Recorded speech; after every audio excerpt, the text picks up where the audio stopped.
सहजानंद दयाळु बड़वंत बहु नामी। प्रभु जय सद्गुरु स्वामी। चरण सरोज तमारा बंदो कर जोड़ी प्रभु बंदो कर जोड़ी। चरण से सदराती चरण से सदराती दुखना क्या तोड़ी। प्रभु जय सद्गुरु स्वामी। नारायण नर भ्राता द्विज कुड़ तनुदारे प्रभु द्विज कुड़ तनुदारे। पामर पतितयुदारा पामर पतितयुदारा अगणित नर नारी। प्रभु जय सद्गुरु स्वामी। नित्य नित्य नौतम लीला करताय विनाशी प्रभु करताय विनाशी। 68 तीरथ चरण 68 तीरथ चरण कोटि गया काशी। ओम जय सद्गुरु स्वामी।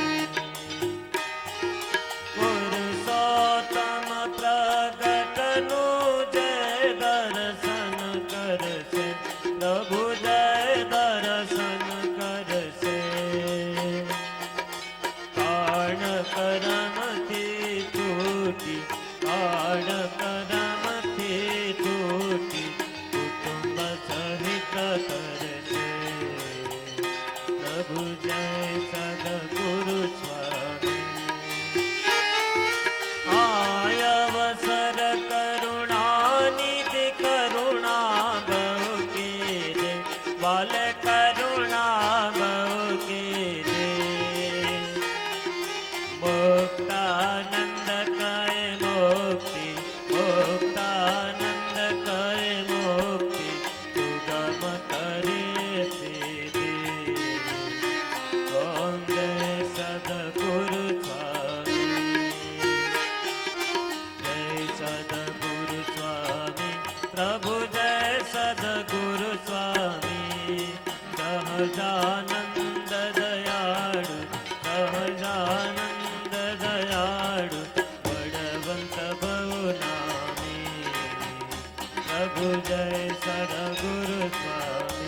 प्रभु जय सद्गुरु स्वामी। प्रभु जय सद्गुरु स्वामी।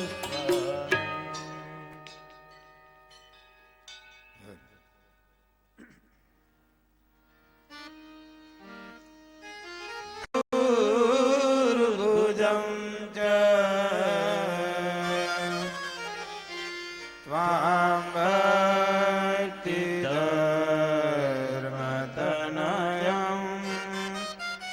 शरणं प्रपद्ये। त्वां भक्तिधर्मतनयं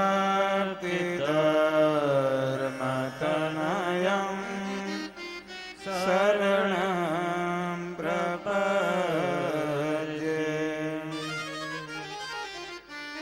ॐ श्री हरिकृष्णाय नमः। ॐ श्री नरनारायण देवाय नमः। ॐ श्री राधाकृष्ण देवाय नमः। ॐ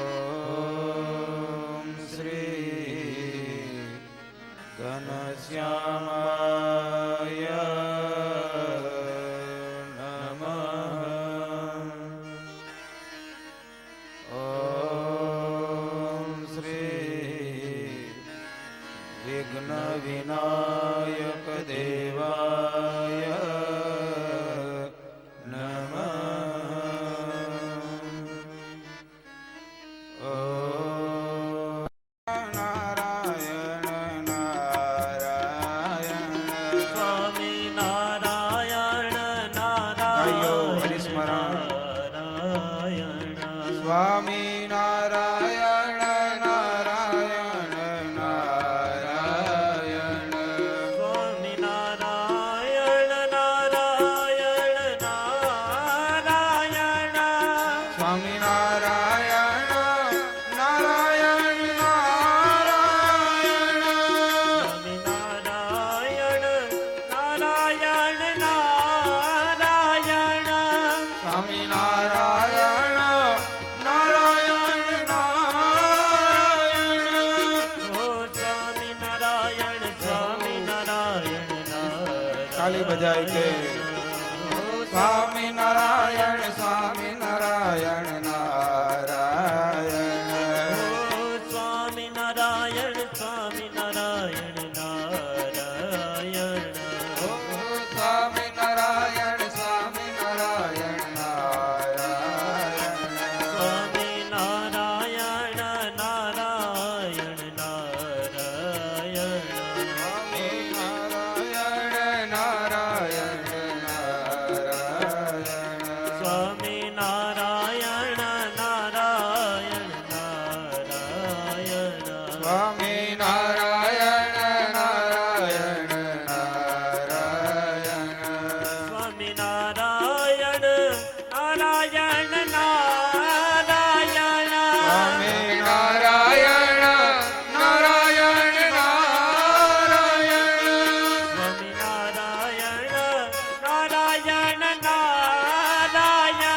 સ્વામી નારાયણ નારાયણ નારાયણ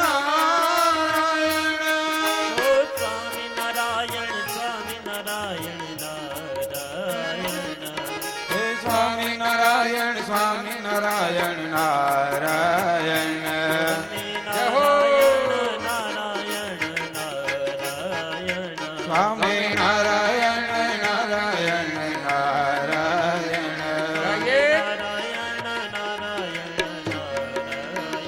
સ્વામી નારાયણ નારાયણ નારાયણ સ્વામી નારાયણ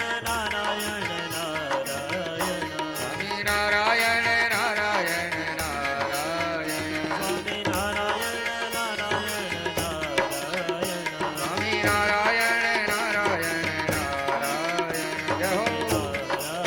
સ્વામી નારાયણ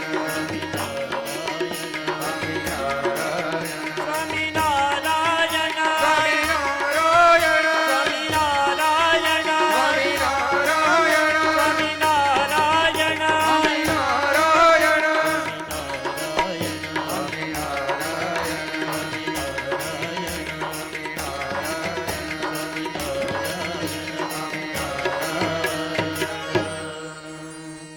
સહજાનંદ સ્વામી મહારાજની જય. શ્રી ઘનશ્યામ મહારાજની જય. શ્રી નરનારાયણ દેવની જય.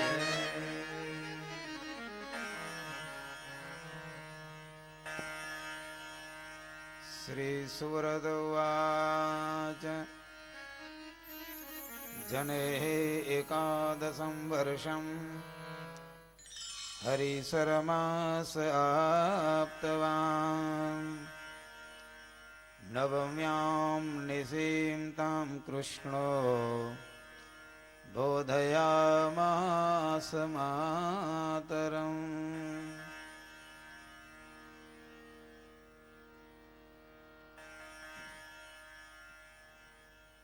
ભક્તજનો, કોડકી ગામે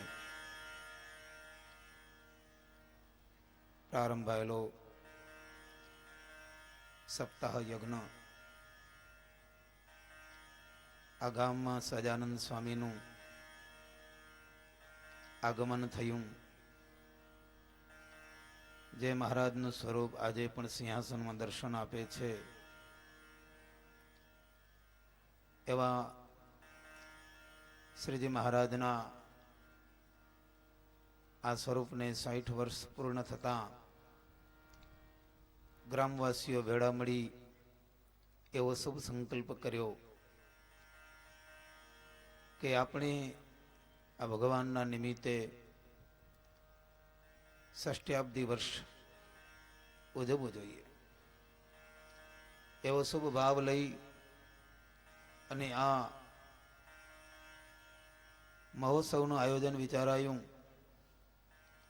દિવસ નક્કી થયો એ પ્રમાણે દિવસ આવ્યો, પ્રારંભ આવ્યો અને આજે ત્રીજો દિવસ, આ ચોથો દિવસ અને પહેલું સત્ર.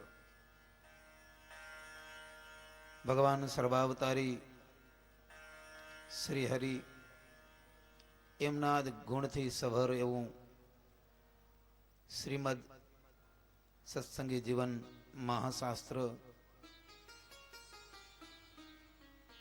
જેમાં શ્રીજી મહારાજના સાંગો પાંગ ચરિત્રોનું વર્ણન કરવામાં આવ્યું છે. ધર્મ, જ્ઞાન, વૈરાગ્ય અને ભક્તિ સભર ગ્રંથ છે. ગ્રંથનું નામ રાખવામાં આવ્યું છે ધર્મશાસ્ત્ર. પણ આ ગ્રંથ કોઈ પાછું બાકી રહેવા દે નહીં એવો અદ્ભુત ગ્રંથ છે. એમાંય પ્રથમ પ્રકરણ, એની તો વાતો જ શું કરવી. આ સંસારમાં કોઈ મુમુક્ષુ જીવ ભગવાનની કૃપાથી માનવ આકૃતિ લઈને આવ્યો હોય અને એમાંય સત્સંગમાં જેને જન્મ મળ્યો હોય એના તો અહો ભાગ્ય છે કે જેમને સત્સંગી જીવન શાસ્ત્ર જેવા શાસ્ત્રથી જીવન જીવવાનું માધ્યમ મળી આવ્યું છે. ગૃહસ્થ પુરુષોએ કેવું જીવન જીવવું એ જો દર્શન કરવું હોય એમને માટે આદર્શ પાત્ર છે ધર્મદેવ.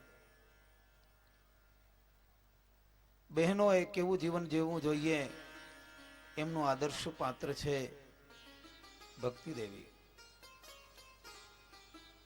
ભગવાનની આરાધના કરનારો, દીક્ષા લઈને ભગવાનને સમર્પિત થયેલા એવા સંત, એને જો જીવન જીવવું હોય તો જીવન કેવું જીવવું એનું દર્શન રામાનંદ સ્વામી જેવા મહાપુરુષોના જીવનથી જીવી શકાય, શીખી શકાય.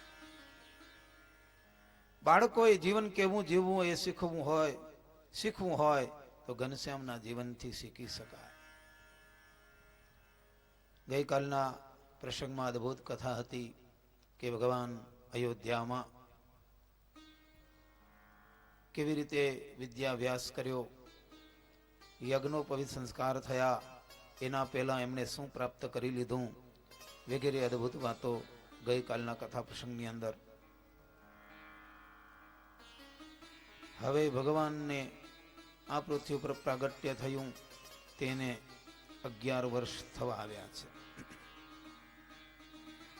જેના નિમિત્તે ઘરની અંદર રહેવાનું થયું છે. માતા પિતાને રાજી કરવા માટે, માતા પિતાની સેવા માટે, બાળકનો લાડ લડાવવો જોઈએ મા બાપે, એ પણ મનોરથ પૂર્ણ કરવા માટે, અયોધ્યાવાસીઓના મનોરથ પૂર્ણ કરવા માટે, એમાંય ખાસ તો માતા પિતાની સેવા માટે ભગવાન ઘરમાં રોકાયા છે. ઘરમાં રોકાવાનું બીજું કોઈ નિમિત્ત નથી. યજ્ઞોપવિત સંસ્કાર થયા ત્યારે જ નિર્ણય થઈ ચૂક્યો હતો કે બસ ઘરનો ત્યાગ કરી દઈએ. પણ માતા પિતાની સેવા કરતા કરતા મા બાપનો ખૂબ રાજીપો સંપાદન કર્યો છે. ભગવાન શ્રી હરિને 11મું વર્ષ પ્રાપ્ત થયું છે. ભક્તિ દેવી કાર્તિકી વ્રત કરી રહ્યા છે. 1848 કારતક સુદ 8મનો દિવસ છે. સાંજ સમયે ભક્તિ દેવીના શરીરમાં તાવની કસર જણાય છે. રામ પ્રતાપજીએ વૈદ્યને બોલાવ્યા છે. વૈદ્ય આપેલું ઔષધ કરવા છતાં પણ તાવમાં ફરક પડ્યો નથી.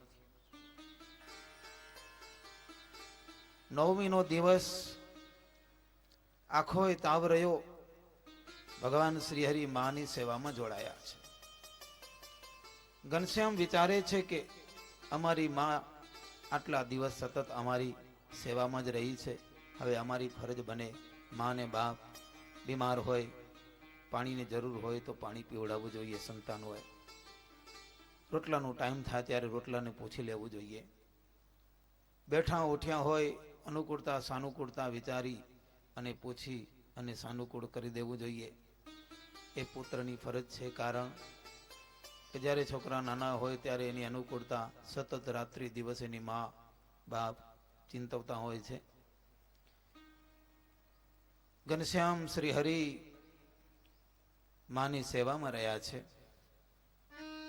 શ્રી હરિએ ભક્તિ માતાના શરીરના ચિહ્નો જોઈ નક્કી કર્યું છે કે માં હવે આ જગતમાંથી ઉદાસ થતા હોય એવું લાગે છે. કદાચ આ જગતમાંથી હવે વિદાય લેવાની તૈયારી કરતા હોય એવું લાગે છે. ભગવાન તો અંતર્જામી છે, બધું જાણે છે. સંકલ્પ કર્યો છે પ્રભુએ કે મારી માને મારા સ્વરૂપનું જ્ઞાન અવશ્ય કરાવવું જોઈએ. ઘણીવાર મેં કરાવ્યું છે અનેક ચરિત્રો દ્વારા. હું સાક્ષાત ભગવાન છું, પણ મારી માયાના પડદાના કારણથી પાછું ભૂલાઈ જાય છે. હવે મારા સ્વરૂપને એવું તે જ્ઞાન કરાવું કે ભૂલાય જ નહીં. નવમ્યામ નિશિતામ કૃષ્ણો બોધયામાસ માતરમ.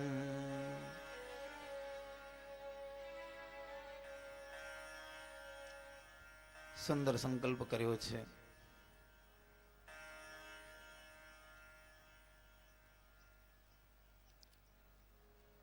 તે વખતે ઘનશ્યામ પ્રભુએ પોતાના સ્વરૂપના દિવ્ય દર્શન કરાવ્યા છે. માને સમાધિ કરાવી છે. સમાધિમાં જુદા જુદા લોકના દર્શન કરાવ્યા. પોતાનું અક્ષરધામ એમનું પણ દર્શન કરાવ્યું છે.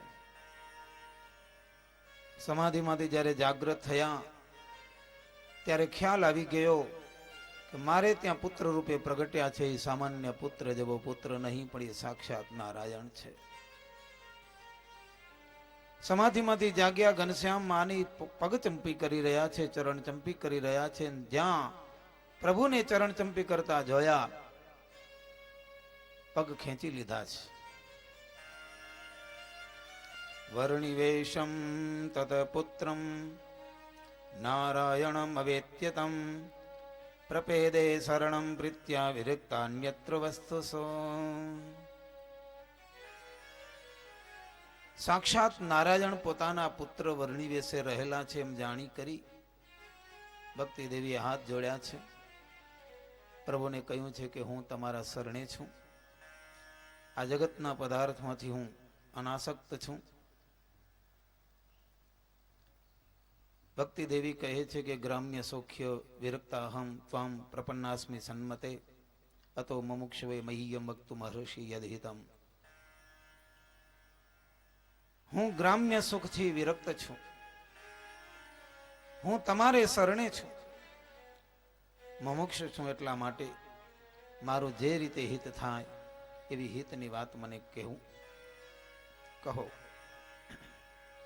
ભગવાન શ્રી હરિ કહેવા લાગ્યા, શૃણુ માતર હિતમ વચ્મી ભવત્યૈ શાસ્ત્ર સંમતમ. હે માં, હું તમને જે રીતે તમારું હિત થાય એ જ રીતે શાસ્ત્ર સંમત બે વાતો તમને કહીશ.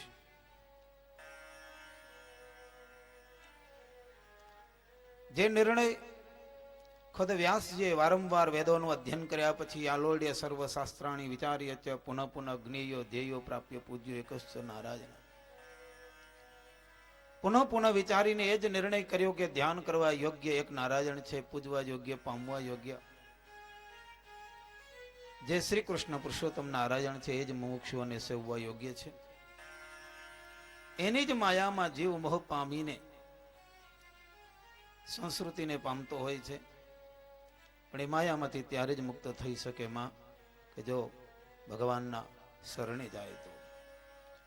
જે જીવ માયાને શરણ ભગવાનને શરણે જાય એ જ માયાને તરી શકે. ખુદ ભગવાન ગીતામાં કહે છે, દૈવી એસા ગુણમયી મમ માયા દુરત્યયા મામે વયે પ્રપદ્યંતે માયા મેતામ તરંતી તે. જે મારે શરણે આવે છે માયાને તરી જાય છે. પણ માં ભગવાનને શરણે પહોંચવા માટે એક માધ્યમની જરૂર છે, સંતનો સહારાની જરૂર છે. જીવને જો સંતનો સમાગમ મળી જાય અને એ સંત જો રાજી થઈ જાય તો એ પરમાત્માની સાથે એને જોડી દે, પરમાત્માના સ્વરૂપનું જ્ઞાન કરાવી દે. ભગવાનનું મહાત્મ્ય શું છે એ જણાયા પછી ભગવાનની આજ્ઞાઓનું મહત્વ સમજાય. સ્વધર્મ પાલન, જ્ઞાન, વૈરાગ્ય અને ભક્તિયુક્ત ભગવાનનું સેવન કરવાની રીતિ એ સાચા સંતના સમાગમથી જ કરી શકાય છે. શરણથી જ તરણ થઈ શકે છે.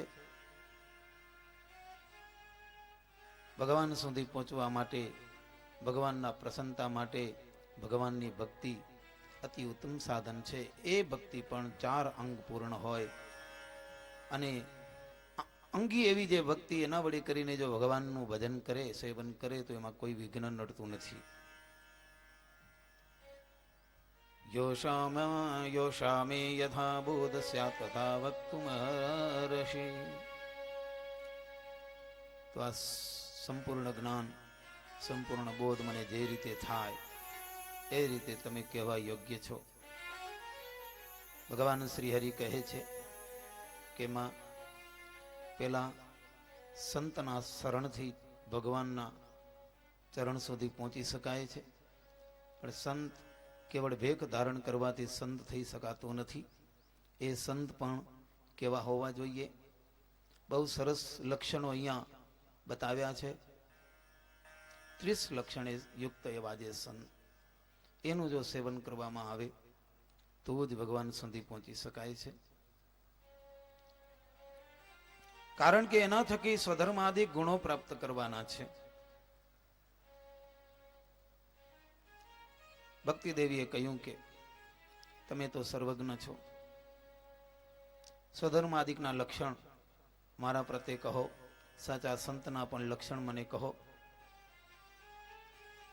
શ્રી હરિએ કહ્યું કે સમીચીનમ ત્વયા પૃષ્ટમ ઇદમ સર્વજીવિતાવહમ. સર્વનો જીવ હિત થાય એવું જ તમે સુંદર પ્રશ્ન કર્યું છે. એટલે શ્રી હરિ કહેવા લાગ્યા છે કે માં સૌ પ્રથમ તમને સંતના લક્ષણ કહીશ. સંતનું પહેલું લક્ષણ છે મોટું, દયાલવહ.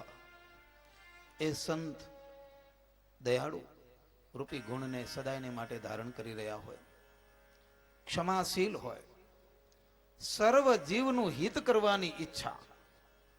જે મારી સેવા કરે, મારું માને એમ નહીં. સર્વ જીવ, પશુ હોય, પક્ષી હોય, માનવ કે મુનિ, કોઈ પણ તિતિક્ષવા, ટાઢ તડકો, ભૂખ તરસને સહન કરનારા,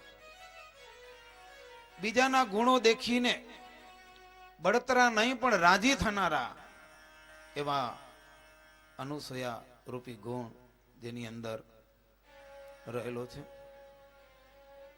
શાંત ચિત્તવાળા હોય, જેના અંતરમાં કામ ક્રોધાદિક દોષો રહેલા નથી.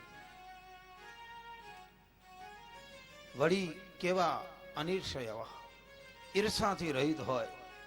જે સંત નિર્વૈરી હોય, જે સંત સ્વભાવે કરીને નિર્માની હોય, માનની ક્યારે પણ અપેક્ષા ન રાખતા હોય, મત્સરથી પણ રહિત હોય, બીજાને યથોચિત યથા યોગ્ય માનને આપનારા હોય, પોતાની પૂજા કે પ્રશંસા એનાથી હંમેશા જે સંત દૂર રહેતા હોય, પ્રિય અને સત્ય એવી વાણીને બોલનારા હોય.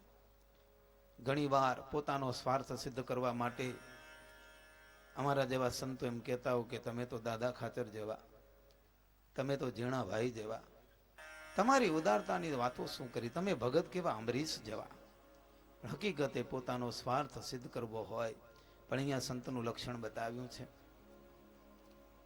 પ્રિય, સત્ય અને હિતકર એવી વાણીને બોલનારા હોય.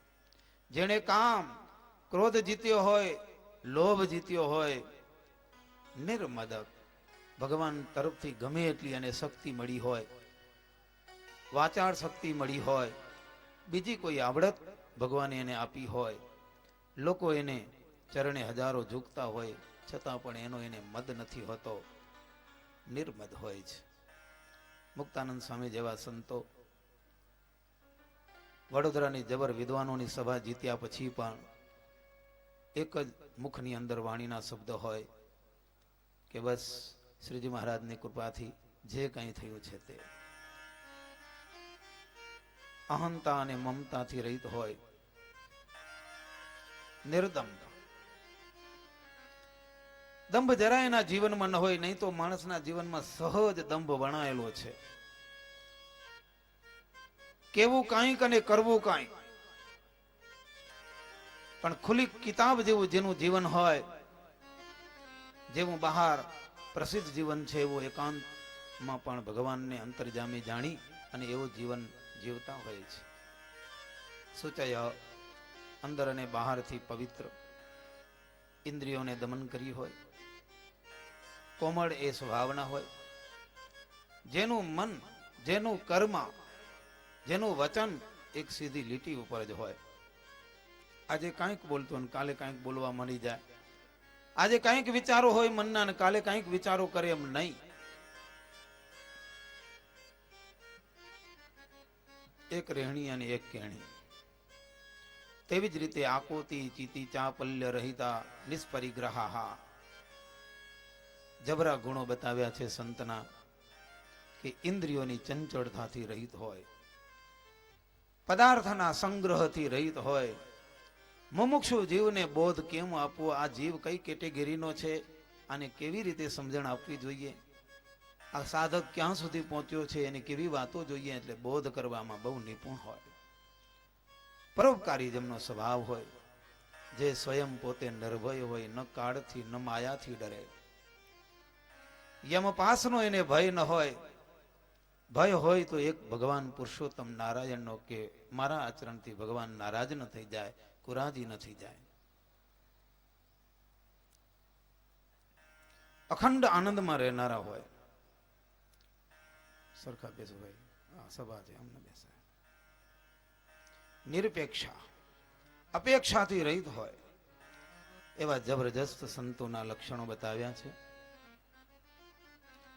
સત્શાસ્ત્ર જેમનું વ્યસન હોય, પરગ ગુહ્ય અપ્રકાશકાહા, જબરો ગુણ છે. બીજાના ગુહ્ય વર્તાન, ભૂલો થઈ ગયો, માણસ માત્ર ભૂલની પાત્ર છે, પણ એને પ્રસિદ્ધિ ન કરે, હાંચવી રાખે. ભાઈ મને ખ્યાલ પડી ગયો છે, ફરી આવી ભૂલ ન કરતો. હું કોઈને નથી કહેતો, પણ દુનિયામાં કોકને ખબર પડશે ને તારી બદનામી થશે. બીજાના જે ગુહ્ય, જે ઢાંકવા જેવા આચરણ હોય એને હાંચવી રાખે, પચાવી જાય, ડાયજેસ્ટ કરે. સંતનો એવો છુલુક સ્વભાવ ન હોય. કોઈ બિચારો દારૂ પીવાની ટેવમાં ફસાયો હોય, કોઈ વ્યસનમાં ફસાયો, એનો તિરસ્કાર નહીં, મને અડતો નહીં, પરો એમ નહીં. મારા સુધી પહોંચ્યો છે, જબરી એની હિંમત કરી છે, મનને સમજાવીને પહોંચી આવ્યો છે. સાધુ પાસે એને કંઈક અપેક્ષા છે, ભલે આવ્યો, એને આવકાર આપી, મીઠી વાણી કહી, એને એના દોષ ટળે એવા જ વિચાર ઉપર એનું કલ્યાણ કેમ થાય, ભગવાનને માર્ગે કેમ ચાલે, એવા સંત. એટલા માટે મુમુક્ષુ જીવો હંમેશા એવો જ સાધ કરતા રહ્યા છે. આ જગતમાં સંત તો ઘણા છે, પણ આવા સંત આ પૃથ્વી ઉપર લાંબો સમય સુધી રહેજો એવી મુમુક્ષુઓને જાણે આર્તનાદ કર્યો હોય ભગવાનને. યોગી પુરુષો, જે સંત બીજાને ઉપયોગમાં આવે એ જ સાચો યોગી છે. યોગી કહેવાય પણ બીજાને ઉપયોગમાં ન આવે તો યોગી ખોટું પોતાનું ટાઇટલ લગાવી બેઠો છે. પણ યોગી કેને કહેવાય, સાચા સંત કેને કહેવાય? અને આવા જે સંત હોય એ આ દુનિયામાં હજુ જીવ છો, કે જે બીજાના છત્ર રૂપ બને. કેવું સરસ મજાનું નિષ્કુળાનંદ સ્વામીએ કીર્તનનું પદ બનાવ્યું છે. હે જોગી રે જીવો જેવા જગતમાં, જોગી રે જીવો જેવા જગતમાં, સગા સૌના સોયજી, જોગી રે જીવો એવા જગતમાં.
આ દુનિયાની અંદર એવા જોગીને જીવવાનો અધિકાર છે કે જે સૌના સગા હોય, જે સંસારીનું બટકું રોટલો જમે છે, એ સંસારીનું હિત ઈચ્છવું, એના ઉપયોગમાં આવવું. એના કુટુંબનો ઉપર કંઈક આપત્તિ આવી હોય, દીકરા બાપ વચ્ચે કંઈક ભેદ થઈ ગયો હોય, ભાઈ વચ્ચે ભેદ થઈ ગયો હોય, ત્યારે બે હળવી વાતો કહી, હેતની વાતો કહી, ભગવાનનો મહિમા, ભક્તનો મહિમા સમજાવી અને એકબીજામાં જોડી દે, એકબીજાને જે યોગ કરાવી દે, એને જ સાચા યોગી કહેતા છે. ભગવાનનો આશ્રિત કહેવાય. નહીં તો માણસ હાલ્યો જાય ને સહેજે સહેજે બીજાને હેરાન કરતો જાય. હાલ્યો જતો હોય, વૃક્ષ વેલી હોય, ઝાડની ડાળખી હોય, વેલી હોય ને હાથમાં લઈને આમ રોડતો જ જાય. ઈ પરાક્રમમાં જઈને રોડીને કચરો નાખે એક બાજુ. પણ જેની વેલી રોડી છે, એ વેલીને પૂછો, ભાઈ તને શું થયું, તમને કેમ લાગ્યું? આપણે એમ કોઈ માથામાં વાળનો બચકો ભારીને કોઈ ખેંચ્યો જાય તો કેવી મજા આવે કયો? એમ જીવ પ્રાણી પ્રત્યે, જીવ પ્રાણી માત્ર પ્રત્યે એને એવો ભાવ હોય કે જેમ મને દુઃખનો અનુભવ થાય છે, એને પણ દુઃખનો અનુભવ થતો હશે. જેને ભગવાને જીવન આપ્યું છે એને જીવવાનો અધિકાર, એ ભલે પશુ હોય કે પક્ષી હોય, વૃક્ષ હોય કે વેલી હોય, કોઈને ખોટી રીતે દુભવતો નથી. નીરવૈરી એવાને નિરખી, દયા દુષ્ટને નોયજી.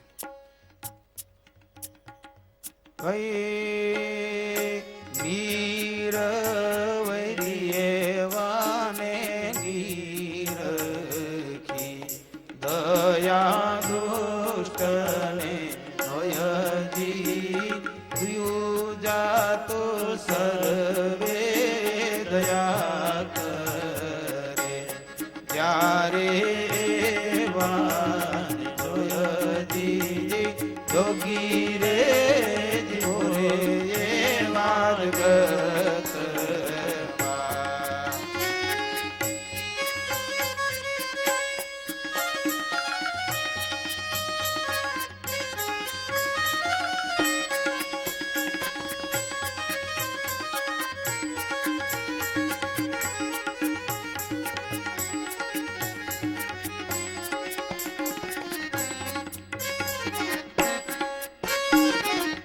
નીરવૈરી, કોઈનું ભૂંડું ન કરે, કોઈની સાથે વૈર ન કરે, એવા નિર્દોષ સંત એને જોઈને દુષ્ટ હોય, દયા નથી ઉપજતી એમના ઉપર.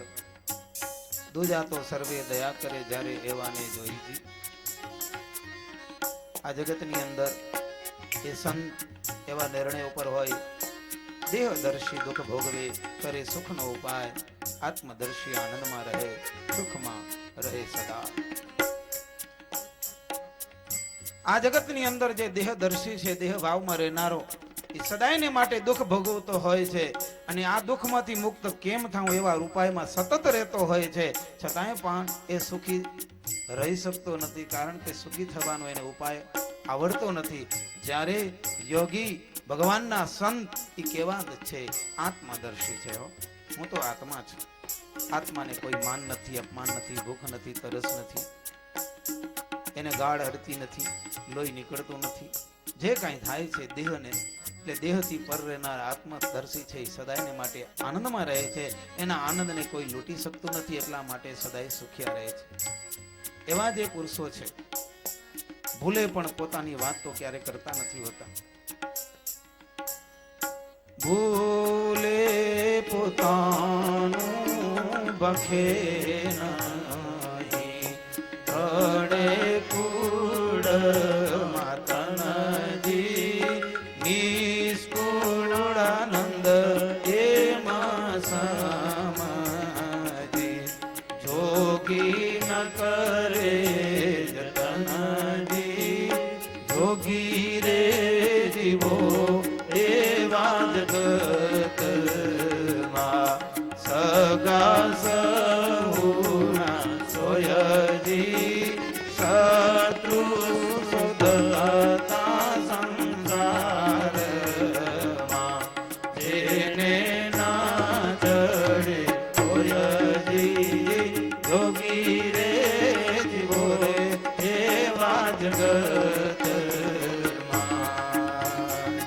યોગી રે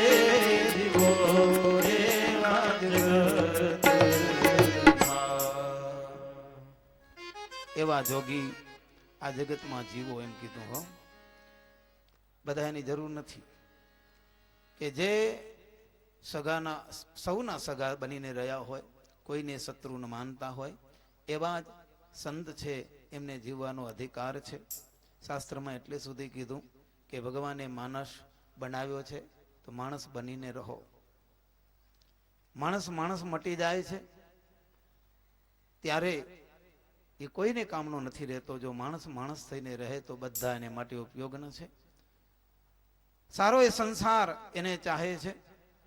એટલા માટે ભગવાનના ભક્ત હોય જ્યાં પગલું માંડે એ ભગવાનની પ્રદક્ષિણા બને.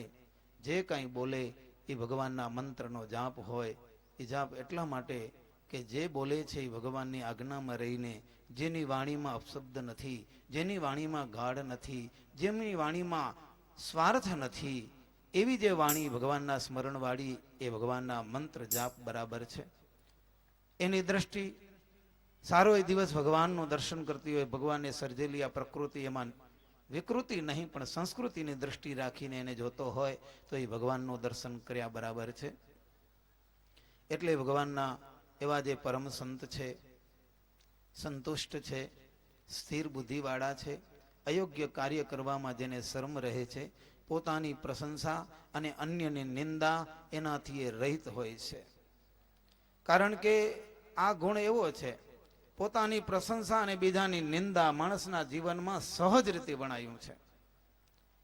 વાતમાં માણસ પોતાના જ વખાણ કરતો હોય છે. પોતાની આવડત એનું દર્શન કરાવતો હોય. કોઈ કડિયા કામ જાણતો હોય તો ભાઈ આ આપણું કામ જોઈ લો, તમે અમારી ફિનિશિંગ જોઈ આવો, અમારા કોપરા કેવા બાંધેલા, તમે દોરી છાંટ અમારું કામ હો, ક્યાંય ખૂણો વટાયેલો નહીં હોય, અમારું પ્લાસ્ટર ક્યાંય ઊંચું નીચું નહીં હોય, એકદમ ફ્લશ.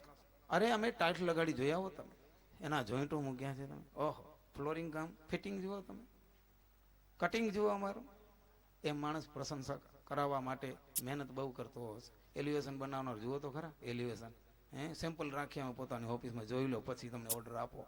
હા, એટલે માણસ હંમેશા પોતાની જ એડવર્ટાઇઝ કરતો રહ્યો છે. જ્યાં એડવર્ટાઇઝર ભગવાનના બનવાનું હોય ત્યાં પોતાનો. અહીંયા એટલા માટે કીધું કે પોતાની પ્રશંસાથી પર રહો. સશ્લાઘા શિક્ષાપત્રીમાં પણ મહારાજે મના કરી છે. અને અન્યની નિંદા, બીજાની નિંદા શું કામ કરવી પડે? પોતાનાથી બીજા વધી જાય છે. અને નિંદા એવો સ્વાદિષ્ટ આહાર છે કે જેની વાત મૂકી દો. નિંદાનો ટેસ્ટ એટલે વાત મૂકી દો. બધાય જુદા જુદા 6 રસો કીધા છે, એમાં નિંદા રસ એટલે બધાને અનુકૂળ આવે એવો. જો કડવામાં કારેલાનો કડવો રસ હોય, બરાબર, શેરડીનો ગળ્યો રસ હોય, શરીરને અનુકૂળ બધા લેતા હોય છે. પણ નિંદારૂપી રસ બધાને કામ લાગે. બાળક હોય કે વૃદ્ધ હોય, યુવાન ભાઈ, હાજો હોય કે માંદો, જાડો કે ઝીણો, ઊંચો કે નીચો, બધાને કામ લાગે એવી આઈટમ છે. લો, ખાટલે પડ્યો હોય, હૂતો હોય, બાજુમાં આવીને બે માણસ વાતું કરે, એકબીજાની નિંદા થાતી હોય, શું કીધું? ઉઠી ન હગતો હોય એ બેઠો થાય. નિંદા સાંભળવા અને પછી સુર મૂકે, હા તું કેરો વાત સાચી, મને એવો અનુભવ એનો થયો, મને એનો અનુભવ થયો, આમ છે. નિંદા એવી આઈટમ છે કે ડાયાબિટીસ વાળાને પણ ન નડે, પ્રેશર વાળાને વાંધો ના આવે. શરીર અશક્ત થઈ ગયું હોય તો હુતે દીધે રાખે. જે સંત બીજાની પ્રશંસા, પોતાની પ્રશંસા અને બીજાની નિંદાથી પર રહેતા હોય, હંમેશા ભગવાનની ભક્તિ પરાયણ હોય, ભગવાનને માટે જ સર્વ ઇન્દ્રિયોની ક્રિયા કરતા હોય, આવા સંતના સમાગમથી મુમુક્ષુ પુરુષો ના જે સ્વધર્માદિ ગુણો એ વૃદ્ધિ પામે છે. અને ભગવાન ઘનશ્યામ કહે છે કે આવી રીતે ભગવાનની ભક્તિ કરે સ્વધર્માદિક લક્ષણોથી યુક્ત તો મારી અચળ ભક્તિને અવશ્ય પામે છે.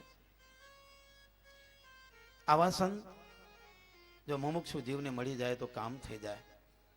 જાડ્યો ધિયો હરતિ સિંચતિ વાચિ સત્યમ માનોન્નતિ દિશતિ પાપમપા કરોતિ ચેત પ્રસાદયતિ દીક્ષુતનોતિ કીર્તિમ સત્સંગતિ કથય કિમ ન કરોતિ પુંસામ. આવા સાચા સંતનો જો યોગ જડ બુદ્ધિ વાળો મૂર્ખ માણસ હોય પણ સંતના અમૃત વચનો એના ઉપર સિંચન થાય તો એની જડતા તૂટી જાય. વાત વાતમાં ખોટું બોલતો હોય, વાત વાતમાં માણસને કાપી નાખતો હોય, એવી કડવી કઠોર એની વાણી હોય, પણ જો સંતનો સમાગમ કરે તો એની વાણીની અંદર સત્યનું સિંચન થાય છે.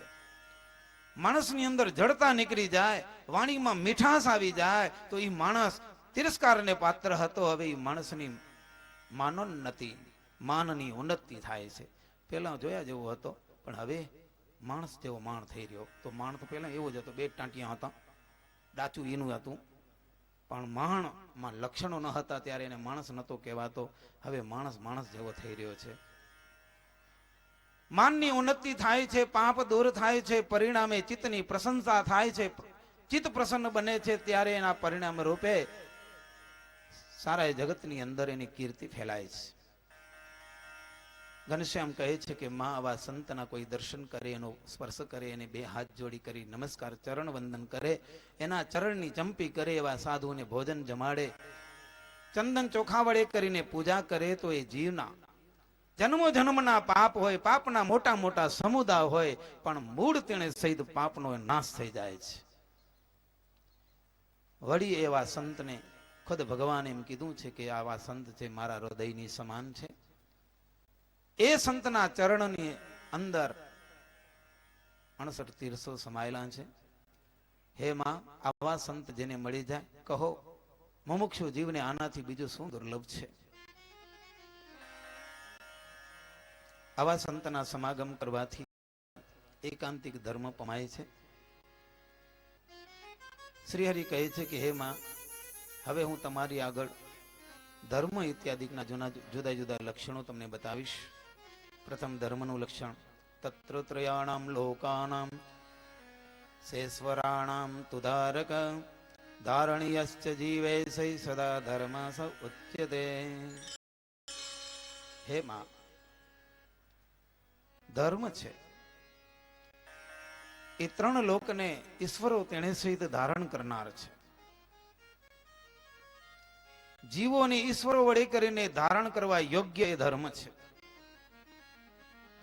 ઘણા લોકો આજકાલે માનતા હોય કે અમે ધર્મની બાબતમાં માનીએ નહીં, પણ ધર્મ વિના તો કોઈને છૂટકો નથી. શ્રીજી મહારાજે ધર્મની વ્યાખ્યા બહુ શિક્ષાપત્રીમાં સરસ બતાવી કે શ્રુતિ અને સ્મૃતિમાં પ્રતિપાદન કરેલો સદાચાર એને ધર્મ જાણવો. જે સદ આચાર મને તમને આપણે સૌને સુખી કરે એવો જે સદાચાર, એ જ ધર્મ છે. ધર્મ એવું તત્વ છે કે આપણે ભલે ધર્મના વાળા બનાવી દીધા, આ સ્વામિનારાયણ વાળાનો ધર્મ, સ્વામિનારાયણમાંથી નોખા પડ્યા એના આ ધર્મ, રામને ભક્તા એને આવા ધર્મ, કૃષ્ણનું ભજન કરતા એને આવા ધર્મ, એમ ધર્મ કોઈ દિવસ જુદો થયો નથી. સનાતન ધર્મ એકનો એક છે, પણ આપણે બધા વાળા બનાવી અને રૂપાંતરિત કર્યું છે.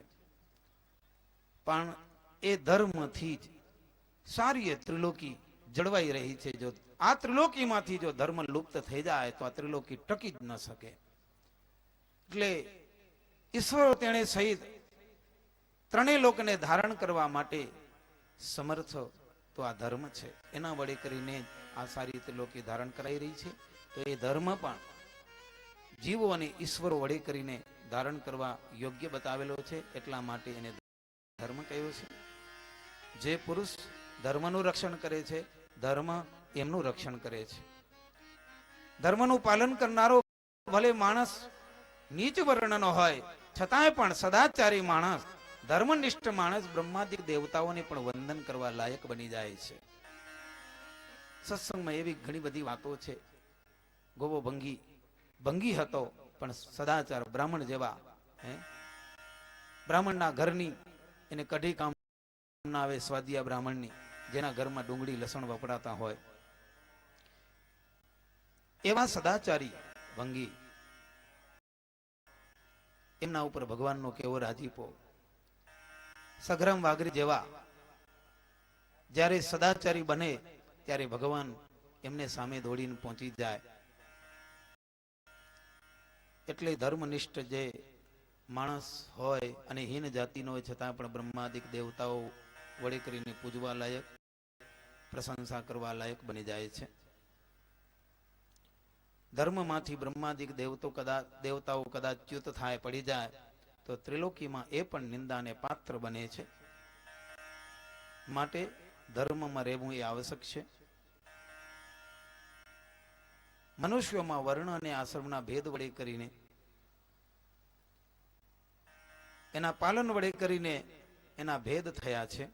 4 વર્ણ અને 4 આશ્રમ, બ્રાહ્મણ, ક્ષત્રિય, વૈશ્ય અને શૂદ્ર. 4 આશ્રમ છે: બ્રહ્મચર્યાશ્રમ, ગૃહસ્થાશ્રમ, વાનપ્રસ્થ અને સંન્યાસાશ્રમ. તેમાં પણ સામાન્ય અને વિશેષ ધર્મથી 2 પ્રકારનો એ ધર્મ બતાવાયો છે.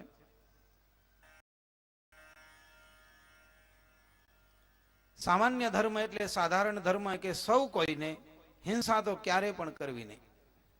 કોઈ જીવનનો નાશ કરવાનો કોઈને અધિકાર નથી. હિંસાની બાબતમાં પણ કોઈને દુઃખ પહોંચાડવું, એવી વાણી બોલીને, એવું કાર્ય કરીને તો એ પણ હિંસા સમાન છે. કોઈને પરિસ્ત્રીનો એટલે પુરુષે પરિસ્ત્રીનો ક્યારે પણ પ્રસંગ કરવો નહીં. સ્ત્રીએ પર પુરુષનો ક્યારે પણ પ્રસંગ કરવો નહીં. માંસનો આહાર ક્યારે પણ કરવો નહીં. કારણ કે માંસ છે નથી પથ્થરમાંથી કે વૃક્ષમાંથી જન્મતું. પ્રાણીને જ મારવા થકી એમાંથી માંસ ઉત્પન્ન થાય. એટલે જીવનો નાશ કરવાનો કોઈને અધિકાર નથી. માંસ પણ ક્યારે ખાવું નહીં. દારૂ નું પાન, ભાંગ, ગાંજો આવા કેફી પદાર્થો ક્યારે પણ કોઈએ ઉપયોગમાં નહીં લેવા. આ ધર્મ છે. આ ધર્મ પારે છૂટકો છે. આજે નહીં તો કાલે દેશ લેવલે પણ નિયમો ઘડવામાં આવે છે. વ્યસન, પડીકી એને બંધ કરવા, તમાકુ બંધ કરવા માટે દેશને પણ કાયદા ઘડવા પડ્યા છે. વિધવાનો ક્યારે પણ પુરુષોએ સ્પર્શ ન કરવો. ઘણી વાર એવી વાતો થાય કે વિધવાનો સમાજમાં બહુ તિરસ્કાર થાય છે. આ સ્ટેજ ઉપરથી પણ એવા એનાઉન્સ કરવામાં આવે છે કે હું કહું છું કે વિધવાનો તિરસ્કાર નહીં પણ સ્વીકાર કરો. બહુ તિરસ્કાર થાય છે. આમ કઈ અને પોતે જ બધી ઓથોરિટી લઈ અને જાહેરાતો કરતા હોય છે કે હું કહું છું કે વિધવાનો તિરસ્કાર નહીં પણ સ્વીકાર કરો, બહુમાન આપો. શાસ્ત્ર કોઈ ભક્તજનો તિરસ્કાર કરતા નથી. એમાં સંપ્રદાય કોઈ દિવસ બહેનોને તિરસ્કાર કરતો નથી. એમને ભજન કરવા માટે સ્વચ્છંદી પોતાની મોજમાં આવે ભજન કરવા માટે જુદા જુદા મંદિરોની વ્યવસ્થા કરવામાં આવી છે. મોજમાં રહીને હરિનું ભજન કરે, કોઈ વિક્ષેપ વિનાનું. આવી સગવડો આખા સંપ્રદાયમાં ક્યાંય તમને જોવા નહીં મળે. વિધવાનો તિરસ્કાર ક્યાંય નથી ભક્તો. આ શાસ્ત્રો જ્યાં જ્યાં કીધું છે ત્યાં એટલી જ વાત, વિધવાન એનું કોઈ રક્ષણ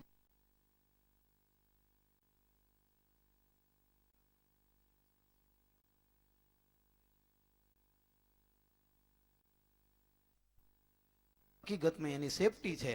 પણ વિષયાસક્ત પુરુષો એને તિરસ્કાર માનીને પોતાનો મોટાઈ બતાવવા માટે એલાઉન્સ કરીને કહી દેતા હોય કે તિરસ્કાર નહીં પણ હું કહું છું કે સ્વીકાર કરો. પણ અહીંયા એટલા માટે જ કીધું છે કે પુરુષનું જીવન ક્યારે ન બગડે. કારણ કે વિધવા એકલી સ્ત્રી છે, યુવા અવસ્થા હોય અને સૌ કોઈની ઇન્દ્રિયોનું કામ કરતી હોય છે. એટલા માટે દૂર, એટલા માટે સ્પર્શ, એટલા માટે નહીં કે જેથી કરીને પોતપોતાના ધર્મ સંચવાય. અને જો કુમાર્ગ મન ચાલવા માંડે તો જીવન બરબાદ થઈ જતા હોય છે. ત્યાર પછી સામાન્ય ધર્મની બાબતમાં આત્મઘાત ક્યારે પણ કરવો નહીં. બહુ જબરજસ્ત વાત છે ભક્તજનો. આવો મનુષ્ય જન્મ વારે વારે મળતો નથી. અને જો મળ્યો જ છે તો નાની એવી બાબત માટે થઈને જીવનને બુઝાવી ન નાખો. મનગમતા આ જીવન જીવવા માટે સાથી જોઈતા હોય ત્યારે મનગમતા પદાર્થ વ્યક્તિઓ ન મળે તો માણસ તરત મરવાની તૈયારી. તું મારી સાથે લગ્ન કર. અને સામે સંમતિ થઈ ગઈ હોય પણ મા બાપનો અવરોધ આવે તો તરત જ માણસો નિર્ણય લેતા હોય, પરણીશું તારી સાથે પરણીશ, નહીં તો હું મરીશ. અને મરે. આજે પણ છાપામાં પેપરોમાં આપણે જાણવા મળતું જ હોય, બોટલ સત્સંગી, સારા સત્સંગીના દીકરાઓ પણ આવું આવું કરી નાખતા હોય સાહસ. એની રોકાવટ કરવામાં આવે, દવાની બોટલ લઈ આવે અને આંબાના થડમાં બેસી ફોન કરે, હું દવા પીવું છું. ફોન કરી દવા ઘટઘટ આવી જાવ. ખબર પડી કે આનું હવે ચક્કર બરાબર નથી, એટલે કદાચ પી પણ લીધી હશે. દોડીને આવ્યા તો ખરેખર દવા પી જ લીધી હતી. ઉપાડીને હોસ્પિટલમાં નાખવામાં આવ્યો, દવાને ઓંકાવી, પણ દવા તો દવાનું કામ કરી જ ગઈ હતી. બેભાન અવસ્થા, 3-4 દિવસ સુધી યુવાન બેભાન અવસ્થામાં રહ્યો અને પછી શરીરમાં ખોટ આવી. હવે વિચાર કરો કે કદાચ બેઠો થશે તો બીજો કોણ એનો વિશ્વાસ કરશે, કોણ દીકરી દેશે કે આને કાંક મનગમતું નહીં થાય તો મારો ડાયો દવા પી લે, મારી છોકરી રખડી પડશે. દે નહીં, ક્રેડિટ બગડી જાય, જીવન આવું મોઘું. એક માણસ માટે થઈને જીવનને ખરાબ કરી નાખવું ભક્તજનો બહુ મોટો ગુનો. આ મનુષ્ય જન્મ આપ્યો છે ભગવાને, એને જેમ તેમ વેડફી નાખશું તો ઠાકોરજી રાજી નહીં થાય, નહીં થાય, નહીં થાય. ઘણી વાર માણસ નાની એવી વાત જતી કરવી પડતી હોય ત્યારે એવા એવા નિર્ણય લઈ લે, કાં તું નહીં ને કાં હું નહીં. આવા નિર્ણયો ક્યારે પણ ન લેવાય. બાંધછોડો માટે ભક્તજનો ઘણા બધા વિચારો, શાસ્ત્રો, સંતો, સજ્જન વ્યક્તિઓ આપણા વચ્ચે છે. એટલે એટલા માટે કીધું કે કામનો વેગ આવે, ક્રોધનો વેગ આવે, લોભનો વેગ આવે ત્યારે વ્યક્તિએ એકલા ન પડવું. ક્રોધનો વેગ આવી ગયો તો માણસો વચ્ચે આવી જવું, જેથી કરીને આપણે અનિષ્ટ ન કરી શકીએ. કામનો વેગ આવી ગયો ત્યારે પણ એકલા ન બની જાઓ. ખોટા વિચારો આવવા માંડે એટલે જાહેર પબ્લિકમાં આવી જાઓ. વેગમાં આવી જઈએ ત્યારે બીજાની સાથ લઈ લેવો જોઈએ. ક્યારે પણ શ્રીજી મહારાજ કે ચોરી ન કરવી. ઘનશ્યામ કહે છે માં, સાધારણ ધર્મમાં ક્યારે પણ કોઈના ઉપર જૂઠું કલંક ન લગાડવું, મિથ્યા અપવાદનું આરોપણ ન કરવું. પોતાને નિર્દોષ થવા માટે બીજાને દૂષિત બનાવવા એ બહુ જબરો ગુનો છે. હા, ભૂલ થઈ જાય માણસ માત્રથી, સ્વીકાર કરી લ્યો. અને જે તમારી ભૂલ જાહેરમાં મૂકી દેશો એ તમે નિર્દોષ બની જશો. કોઈ દેવની નિંદા ન કરો. વટાલ વૃત્તિ, પોતે પણ વટલવું નહીં અને વટલાવવું નહીં. આ માણસના જીવનમાં હાવ સહજ થઈ ગયું. ક્યાંક ક્યાંક અમે શિબિરોમાં યુવાનોને ભેગા કરીએ કે ભાઈ ક્યાં જમો છો, તો કે ઘરે. ઘર સિવાય ક્યાં જમો છો, ઘર સિવાય ક્યાં જમો છો, તો પછી કઈ ના કે બિચારા તો અહીંયા કેટલા જણા જમો છો, આમ કરે. આપણે એમ થાય કે આવા તિલક ચાંદલા પૂજા પાઠ કરનાર બધે મારા જમી આવેરા. ફાયદા શું, તો કે ફાયદા એ છે કે ટેસ્ટફુલ આઈટમો મળી રહે. ત્યાં હોટેલમાં જઈ ઓર્ડર આપીએ, જેવી જોઈએ ચકાચક આઈટમો મળે, ટનાટન. ઘરમાં તો કેદી કહીએ તો કેદી માન ભજીયા બનાવે, કેદી માન શીરો રાંધે. કે બીજો ફાયદો એ ઘરના માણ રાજી થાય કે કકરાટ ન કરે, જે સ્વાદ લેવો લઈ આવે, અહીંયા બનાવવું ન પડે. એ ફાયદા માટે. પણ ભક્તજનો જેટલો આહાર શુદ્ધ હશે એટલું જ અંતઃકરણ શુદ્ધ થવાનું, જેટલું અંતર શુદ્ધ હશે એટલું જ ભગવાનનું સ્મરણ થશે. અને જો ભગવાનનું સ્મરણ હશે એટલું જ આ સંસારમાં, કુટુંબમાં, ગામમાં સંપીને રહેવાશે. નક્કી વાત છે. ભગવાન થકી વિમુખના મુખે ક્યારે પણ કથા વાર્તા પણ સાંભળવી નહીં. તેવી જ રીતે 4 વર્ણ અને 4 આશ્રમના ધર્મ બતાવ્યા. બ્રાહ્મણ હોય તેમે સમ, દમ, શાસ્ત્ર અધ્યયન, તપ, પઠન અને પાઠન, ભણવું અને ભણાવવું. આ બ્રાહ્મણ વર્ણનો ધર્મ બતાવ્યો. ક્ષત્રિય હોય તેમણે સુરવીરપણું રાખવું, ધીરજ રાખવું, બળ, ઔદાર્ય, રક્ષણ. આ ક્ષત્રિયનો ધર્મ બતાવ્યો છે. વૈશ્ય હોય તેમને ખેતી કરવી, ગાય ઇત્યાદિ પશુઓનું પાલન કરવું, વ્યાજવટો કરવો, વેપાર કરવો, એ વૈશ્યનો ધર્મ છે. શુદ્ર હોય તેમણે 3 વર્ણની સેવા કરવી, એમાંય પણ ચોરી, હિંસાથી રહિત એવા પ્રકારનો ઉદ્યમ ધંધો પણ કરી શકે છે. આશ્રમવાસીમાં બ્રહ્મચારી હોય તેમણે મુખ્ય એનું આભૂષણ કૌપિન છે. પબ્લિક વચ્ચે રહેવાનું હોય એટલે એના ઉપર ધોતિયું ધારણ કરવાનું, પણ કૌપિન તો આવશ્યક બતાવી છે એમને માટે. યજ્ઞોપવિત ધારણ કરવી, જપમાળા, જટા, ગુરુકુળની અંદર નિવાસ, બ્રહ્મચર્ય વ્રતનું પાલન, ગુરુની સેવા, શાસ્ત્ર અધ્યયન. ગ્રહસ્થ હોય તેમણે એટલે કે બ્રહ્મચર્ય આશ્રમ 25 વર્ષનો ગાડી વિદ્યા અભ્યાસ વગેરે કરીને તૈયાર થયો હોય, એક્સપિરિયન્સ લઈને પછી એને ગ્રસ્તાશ્રમમાં પ્રવેશ કરવાનો હોય. જો એને વૈરાગ્ય ન હોય તો ગ્રસ્તાશ્રમમાં પ્રવેશ કરવો. કુળમાં કુળની રીતિ પ્રમાણે યોગ્ય એવી કન્યા લક્ષણે યુક્ત હોય, 2 વર્ષ નાની, એવો એનો નિયમ બતાવવામાં આવ્યો છે. સંધ્યા, હોમ, તર્પણ, વિષ્ણુ પૂજન, સ્વાધ્યાય, વૈશ્વદેવ, તેવી જ રીતે ઉદ્યમ વગેરે કરવું એ ગ્રસ્તનો ધર્મ બતાવેલો છે. ભગવાન શ્રી હરિ કહે છે કે હે માં, આવી રીતે બ્રહ્મચર્યાશ્રમ, ગ્રસ્તાશ્રમ, વાનપ્રસ્થાશ્રમ અને સંન્યાસાશ્રમ 2 આશ્રમ કળિયુગની અંદર નિષેધ બતાવેલા છે. અને આ સર્વેષુ એતેષુ ધર્મેષુ યસ્ય યસ્ય ચ્યુતિ ભવેદ વર્ણાશ્રમો યથા શાસ્ત્રમ કુર્યાત તસ્ય તત નિષ્કૃતિમ. 2 આશ્રમ કળિયુગની અંદર નિષેધ બતાવ્યા છે. અને ગ્રસ્તાશ્રમ કર્યા પછી પણ જગતમાં કદાચ ઉદાસીનતા આવે તો એમણે વૈષ્ણવી ભાગવતી દીક્ષા ગ્રહણ કરી અને સાધુ વેશ ધારણ કરી અને સાધુના મંડળમાં રહી ભગવાનની સેવામાં, ભગવાનના ભજનમાં જોડાવું.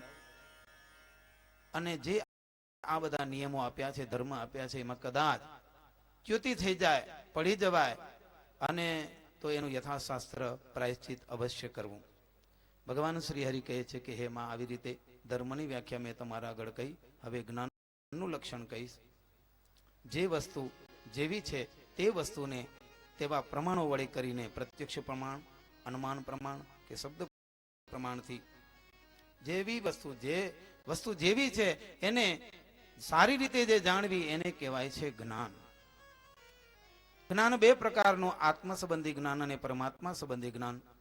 આત્મા સંબંધી જ્ઞાન એટલે કે આત્મા અજર છે. શરીરની અંદર રહેલો આત્મા એટલે કે જીવાત્મા એ અજર છે, એ અમર છે. અજર એટલે ક્યારેય પણ વૃદ્ધ થાય નહીં.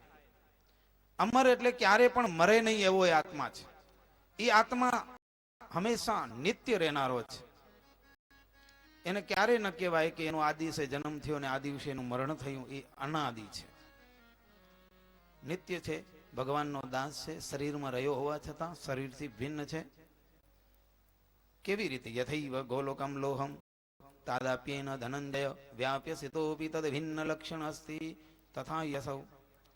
જેવી રીતે લોખંડનો ઘોડો હોય, લોખંડનો ઘોડાના ગુણ જુદા છે. કાળા વર્ણનો એ લોખંડનો ઘોડો છે, ઠંડો એનો ગુણ છે. પણ જો એ ઘોડાને તપાવો, અગ્નિનો એની અંદર પ્રવેશ થાય, લોઢાના ગુણાનો કલર બદલી જાય, લાલ બની જાય, અને ગુણધર્મ જે ઠંડો હતો હવે એ ગરમ થઈ ગયો. પણ એની અંદર લોખંડના ઘોડાની અંદર જે પ્રવેશેલો અગ્નિ હકીકતમાં તત્વ જુદું છે, પણ યોગ વડે કરીને અંદર પ્રવેશ કર્યો, પાછો એ નીકળી જાય છે. ત્યારે ઘોડો પોતાના ગુણધર્મમાં, રૂપમાં આવી જાય છે. એવી જ રીતે આ શરીરની અંદર રહેલો જીવાત્મા છે એ હકીકતે શરીરથી જુદો છે. કારણ કે એ શરીરની અંદર જીવ હોય ત્યાં સુધી એ શરીર હલન ચલન કરી શકે છે, પણ જીવ નીકળી ગયા પછી શરીર એમનું એમ હોવા છતાં પણ કંઈ કરી શકતું નથી. તો આવા પ્રકારના જીવના લક્ષણો બતાવ્યા છે. પરમાત્મા કેવા છે?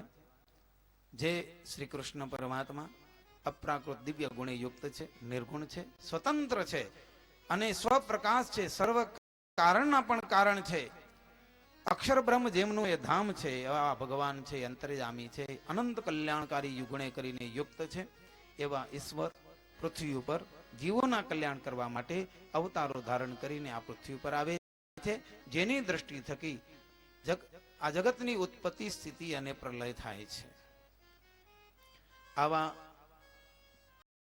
ગુણવાળા એ પરમાત્મા કહેલા છે. એવમ હિ માતર સર્વેપી પરતંત્ર ભવંતી કૃષ્ણ એક સ્વતંત્રોસ્તિ સર્વ સેવ્ય તતસ્તુ તત. આવી રીતે હે માં, જે ભગવાન છે એ સ્વતંત્ર છે. બીજા બધા જ જીવો બધા ભગવાનને આગળ પરતંત્ર છે. આપણી ઈચ્છાઓ ઘણી કરી પણ બધી ઈચ્છાઓ પૂરી થતી નથી. જેટલી ઈચ્છામાં ભગવાન ભળે એટલી જ ઈચ્છાઓ પૂરી થાય. એટલે સ્વતંત્ર એક સાક્ષાત ભગવાન શ્રી કૃષ્ણ છે. એ સર્વને સેવવા યોગ્ય છે એવા એ ભગવાન છે. ત્યાર પછી ઘનશ્યામ પ્રભુ માતાને કહે છે કે હે માં, તમારી આગળ વૈરાગ્યનું લક્ષણ કહું છું. વૈરાગ્યસ્ય સ્વરૂપમ તે કથયામ્યદદ માનદે ભગવંતમ વિના અન્યત્ર રાગભાવ તદુચ્યતે. હે માં, વૈરાગ્યનું સ્વરૂપ તમને હું કહું છું કે ભગવાન સિવાય બીજે જે રાગનો અભાવ એને કહેવાય વૈરાગ્ય. એટલે ભગવાનની વિશે પ્રીતિ, આ જગતના પદાર્થમાં અપ્રીતિ, એનું નામ વૈરાગ્ય છે. જેના અંતરમાં વૈરાગ્ય ઉત્પન્ન થાય એના જીવનમાં ક્યારેય રાગ દ્વેષ ઉત્પન્ન થતો નથી. એને મારું તારું એના એવા વાવાઝોડામાં ક્યારે આવતો નથી. પોતાનું માન અપમાન એ ગુચાલમાં પણ ક્યારેય પડતો નથી. જે વૈરાગ્યવાન ભગવાનનો ભક્ત છે, એક ભગવાન સર્વસ્વ છે, એનાથી બધું છે, આવું એને ચોક્કસ નક્કી થઈ જાય છે. એટલે એનું મન ભગવાનમાં લાગેલું હોય. ભગવાનમાં ભજનમાં ક્યારે પણ વિક્ષેપ ન પડે એવું જે વર્તન કરતો હોય. જો હું આવું બોલીશ ના, ભજનમાં વિક્ષેપ પડશે. આવું કરીશ તો મને તકલીફ થશે. એટલે કોઈ પણ બાબત સમસ્યા વાળી આવે ત્યારે એને સમાધાનમાં સીધી લઈ જાય. ઝઘડો થાય, બોલા ચાલી, હશે, વાંધો નહીં, હે મારી બોલ, તરત કબૂલ. એટલે કોઈ પણ બાબત સમસ્યામાં આવે એટલે એનું સમાધાન જ કરી નાખે. સમાધાન કોણ કરી શકે? 2-5 પૈસાની ખેંચતાણ થઈ હોય, સમાધાનમાં કોણ જાય? કે જેને સંતોષ હોય. તો મારો હક થાય, મને એટલું જોઈએ, હશે ભગવાનની ઈચ્છાથી મળ્યું, એમાં સંતોષ. ઘણી વાર માણસો એમ કહેતા હોય કે હવે અમે સંતોષમાં માનીએ છીએ, સંતોષ છે આપણે, દેશ વિદેશ બહુ કમાયા, પણ અહીંયા બેઠા પછી એને ખબર ન હતી કે ભૂકંપમાં મારું મકાન ભંગાઈ જશે, બેંકના વ્યાજદર ઘટી જશે. એટલે પછી પાછો માથું ખંજોરવા માંડે. ચાલુ રાખ્યું હોય તો આટલું ખણ કમાઈ લીધું હોત ભલા. સંતોષ એવો હોય? સંતોષ નથી થતો ક્યારે. પણ અહીંયા સંતોષ એને કયો છે કે આપણે આ કામ કર્યું, એની અંદર ટાર્ગેટ એટલો છે કે આપણી કમાણી આટલી થશે. કદાચ એમાં ક્યાંક નુકસાન આવ્યું, કોઈ હાથ ફેરવ્યો અને ઓછું મળ્યું હશે, ભગવાનની ઈચ્છા, આમ આટલું જ મળવાનું હશે. તું આડો શું કામ પડ્યો, હવે તારી વાત છે, એમ પગલા લઈને મંડે. હવે વાટકી ખણ બચ્યું એ ઢોરાઈ જાય, વપરાઈ જાય. કેટલો સમય બગડે, કેટલો મગજ બગડે, કેટલો પૈસો બગડે. અહીંયા ધંધો હાલતો તો એમાંય ધ્યાન ન દઈ શક્યો તો નુકસાન. એના કરતા સંતોષ માની લે, હશે બીજામાં કમાઈ લેશું તો એ સુખ્યો રહે. પણ એ સમાધાન કોણ કરી શકે? કે જે વૈરાગ્યવાન ભગવાનનો ભક્ત એ જ કરી શકે છે. બધા નથી કરી શકતા. જેના જીવનમાં સહજ જીવન જીવવાની ટેવ પડી ગઈ છે, બસ મસ્તીથી જીવો. આપણા જીવનની મસ્તી કોઈ પણ હિસાબે ન લૂંટાવી જોઈએ. તો આવું જે જીવન જીવનારો માણસ છે, શાંતિની ઈચ્છનારો માણસ જ ભગવાનનું ભજન કરી શકે છે. અને બાકીના બધા દુખી અને દુખી. પણ જે વૈરાગ્યવાન ભગવાનનો ભક્ત છે, પગલે પગલે એવા જ એના વિચારો કે આપણે 2 દિવસના મહેમાન છીએ, જાજા દિવસ આપણે રહેવાના નથી, પરદેશથી આવ્યા છીએ. તમે વિદેશ જાઓ, કમાવા ગયા હો, કેટલા દિવસ? 2 વર્ષની 3 વર્ષની સફર. આપણે નહીં ગમીએ તો બીજી વાર નહીં આવીએ, એટલી જ વાત ને. પણ પરદેશી ગયેલો માણસ, એ માણસ આવો નિર્ણય કરી લે. પણ જે પોતાનું કાયમ સ્થળ છે એને એ જગ્યાએ કઈ તકલીફ થઈ હોય તો એના નિર્ણય કરવામાં થોડી વાર લાગે. પણ જે ભગવાનનો ભગત ભજન કરતો હોય, આ વ્યવહારમાં રહ્યો, એ માનતો હોય કે આપણે પરદેશના માણસ છીએ, 2 દિન કે મિજબાન, તો એ માણસ તરત સમાધાન ઉપર જતો રહેશે. કજિયામાં કંકાસમાં એ નહીં જાય, જલ્દીથી એનો નિવેડો લાવી દેશે. અહીંયા સરસ સ્વામી નિષ્કુળાનંદજીએ પદ બનાવ્યું છે કે આ પ્રાણી કોણ છે, કોણ છે, ક્યાંથી આવ્યો છે ને ક્યાં આવ્યો ને શું કરી રહ્યો છે, એનું દર્શન નિષ્કુળાનંદ સ્વામી કરાવ્યું છે.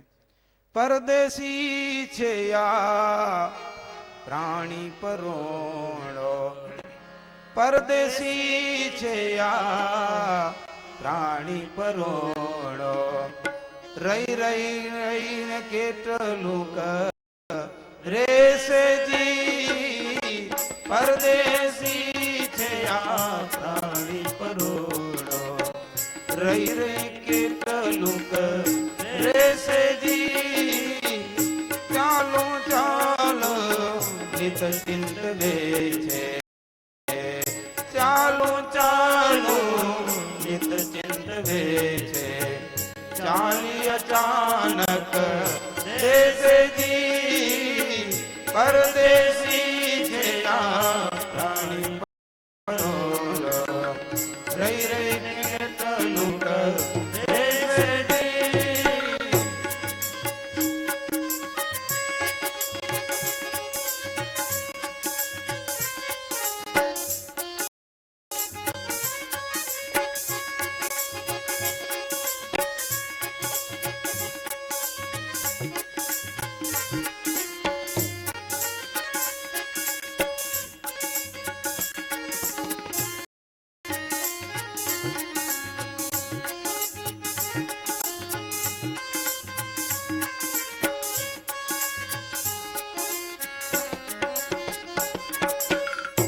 મારું મારું મમતે મરે છે ચાલતા શું સુએ લેશે જી મારું મારું મમતે મરે છે ચાલતા સુએ લેશે જી માયા મોહમાં મતિ ભરમાણી માયા મોહમાં મતિ ભરમાણી ઉપદેશ અંતરે ના દેશજી પરદેશી છે આ પ્રાણી પરોલો રહી રહીને ટલુક દેશજી પરદેશી છે આ પ્રાણી પરોલો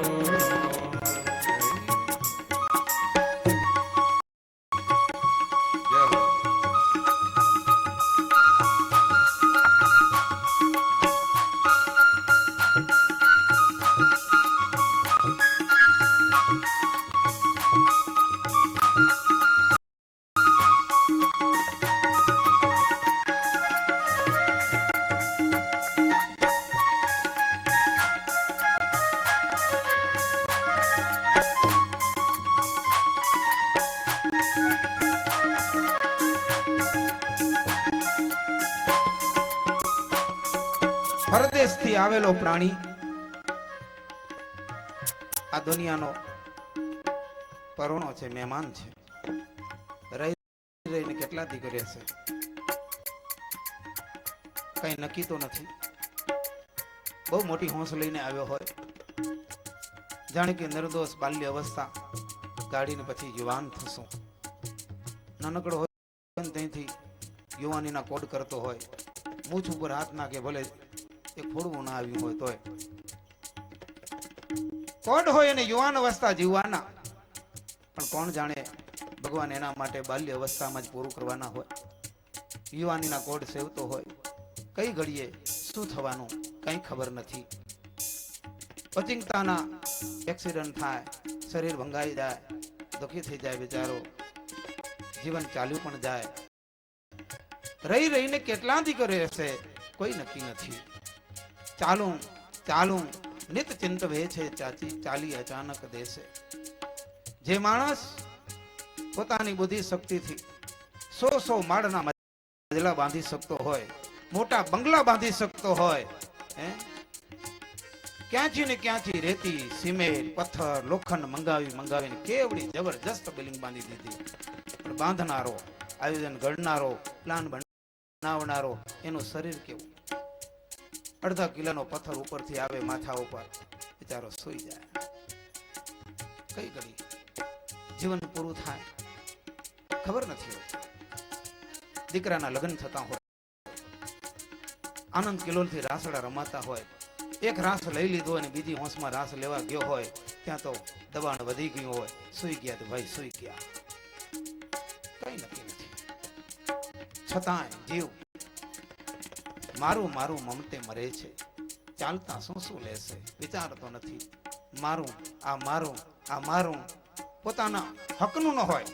જમીન હકીકતમાં જાણે છે કે મારી નથી, છતાંય પણ સાઈન સિક્કા ગેઢા માણ પાસે કરાવી અને પોતાની જમીન બનાવી લેતો હોય છે. અરે એટલે સુધી સારા સારા સત્સંગીના દીકરાઓ પોતાની બેનની જમીનો, પોતાની દીકરીની જમીનો પોતાના નામની કરી લીધી. મારું મારું મમતે મરે છે, ચાલતા શું શું લેશે, માયા મોહમાં મતિ ભરમાણી ઉપદેશના અંતર બેસે. એને તમે ભલામણની વાતો કરવા જાઓ, એમાં તમને ખબર ન પડે, કહી દે. અને જોત જોતામાં જ્યારે ઘણું બધું ભેગું કર્યા પછી જ્યારે ઠાઠડીના દિવસો નજીકમાં આવી જાય અને ઠાઠડીમાં બંધાયો હોય, ઉપાડનારા આવ્યા હોય કે આને ક્યાં ખણી નાખો, પણ વ્યવહાર છે જવું પડે. કાંધ ઉપર જ્યારે એની યાત્રા લીધી હોય ત્યારે માણસોના મુખમાં કેવી વાણી હોય. જાતિ વેડા કેસે કાઈ ન માણ્યો, એડે કાણિયા એમાં કેસે જી. જાતિ વેડા કેસે કાઈ ન માણ્યો, એડે કાણિયા કેસે જી. જાતિ વેડા કેસે કાઈ ન માણ્યો, કેડે કાણિયા એમાં કેસે જી. જાતિ વેડા કાઈ ન માણ્યો, એડે કાણિયા એમ કેસે જી. નિષ્કુળાનંદ કહે ભજી લ્યો ગોવિંદ. નિષ્કુળાનંદ કહે ભજી લો ગોવિંદ. નિષ્કુળાનંદ કહે ભજી લ્યો ગોવિંદ. એ વાત હૈયામાં જો પરદેશી છે આ પ્રાણી પરો. રહી રહીને કેટલું કહેશે જી. પરદેશી છે આ પ્રાણી પરો. રહી રહીને કેટલું કહેશે જી. રહી રહીને કેટલું કહેશે જી. રહી રહીને કેટલું કહેશે જી.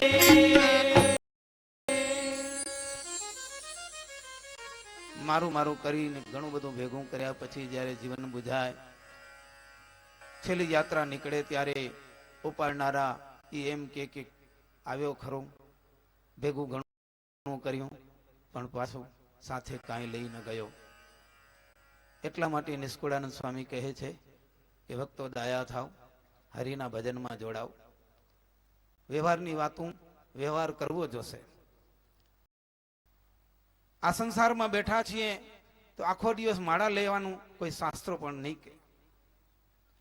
આખો દી ભજન કરવો એમ પણ નથી કહેતા શાસ્ત્રો. દેહ કરીને મહારાજે વચનામૃતમાં કીધું, દેહ કરીને વ્યવહાર કરવો, મને કરીને નિર્વાસ નીકળેવું. જનક જેવા મહારાજા મોટા મોટા રાજ્ય કરતા હતા, રાજ્ય શાસન કરતા હતા, છતાંય પણ મન તો નવ યોગેશ્વર જેવું.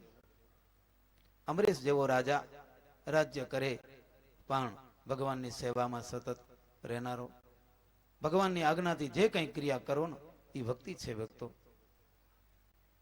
દેહનો વ્યવહાર તો કરવો પડે. છોકરાને ભણાવવું તો ભણાવવાની વ્યવસ્થાઓ, સ્કૂલો, કમાયા રૂપિયા કમાવા જવા પડે, રૂપિયા હોય તો બધું છે. એટલે દેહનો વ્યવહાર તો અવશ્ય કરવો, પણ આસક્ત થઈને નહીં. અહીંયા એમ કીધું કે ભગવાનમાં જેનું ચિત્ત આસક્ત હોય, રાગથી જોડાયું હોય, અને સંસારમાં જેને રાગ ન હોય એને વૈરાગ્ય કહેલો છે. ભક્તિ દેવી કહે છે કે હે ઘનશ્યામ, વૈરાગ્ય ઉત્પન્ન કેમ થાય? શ્રી હરિ કહે છે કે વૈરાગ્યની ઉત્પત્તિ તો એ રીતે થાય કે આ જગતની અંદર પશુ પક્ષી દેહ પ્રાણી માત્રના જે કાંઈ ભોગ વિલાસો છે એ એક દિવસ નાશ પામી જાય છે. જેનો જન્મ થાય છે એનું મૃત્યુ નિશ્ચિત છે. જન્મ્યો શા માટે? તો કે મરવા માટે. આ ક્ષય જુએ, દરરોજનું વિપરીતપણું જુએ, દરરોજ ફેરફાર થાય છે, એ જુએ તો એને એમ થઈ જાય કે એક દિવસ આપણે જવું પડશે. મનમાં એમ લાગે કે હું રૂડો રૂપાળો આવો ને આવો રહીશ. શરીરને માણસ એવો શણગારતો હોય, ઘરમાં લાંબા લાંબા આરીસાઓ મૂકી દે, પગથી ચોટી સુધી દેખાય, સરસ મજાના જાત જાતના કપડાં લઈ આવે, બુટકટ, થ્રીકટ, હાફ કટ, ચીરાકટ, ચડાકટ, જાત જાતના કપડાં, એપલ કટ શર્ટ લઈ આવે, ટૂંકા કટ શર્ટ આવે એમના તાણી તાણી દરરોજ આખો દી લાંબા જ કરે પડે, લાંબા પણ લાંબા થતા જ નથી. આવું કાં હેરાન થાવ રહ્યા? ફેશન છે. બહુ રૂડો રૂપાળો થાય. આ તન રંગ પતંગ સરીખો, આ તન રંગ પતંગ સરીખો, જાતા વાર ન લાગે, અસંખ્ય ગયા ધન સંપત્તિ મેલી તારી નજરું આગે. એવો જો વિચાર કરે કે જે જન્મ્યા છે એક પછી એક લાઈનમાં ચાલ્યા જાય છે, એક દિવસ મારો પણ વારો આવવાનો છે, એવું જો નક્કી થઈ જાય તો એવી તૈયારી ચાલવા માંડે.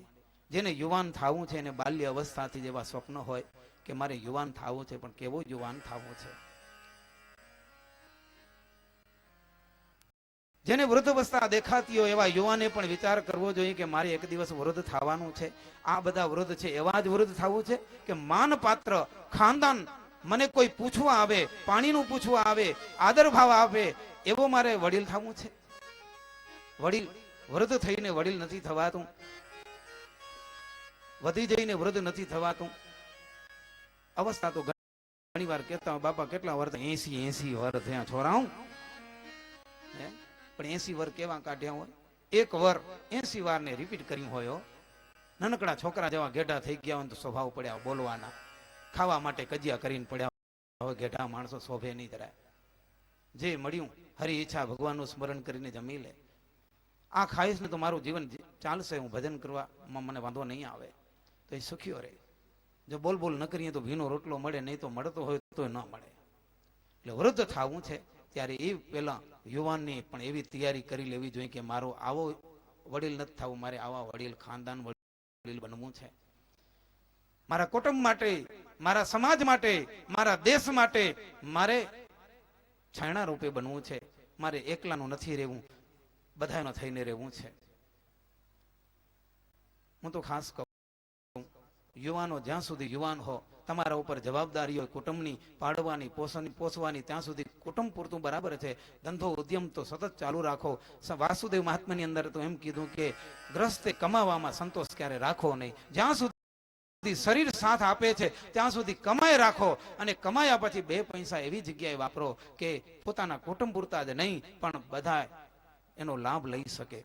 અમને આફ્રિકામાં એક બાપા મળ્યા, 75 વર્ષની અવસ્થા. મેં કીધું કેટલા વર્ષ કામ કરશો બાપા, હવે થાક્યા નથી? ભજન કરો ને.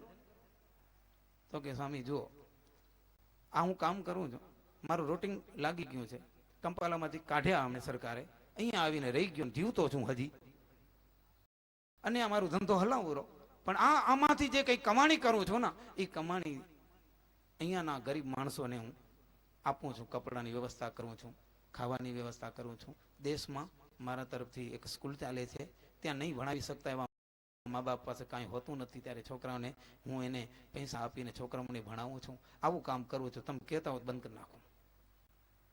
સંતો કીધું કે તો ચાલુ રાખો, ચાલુ રાખો.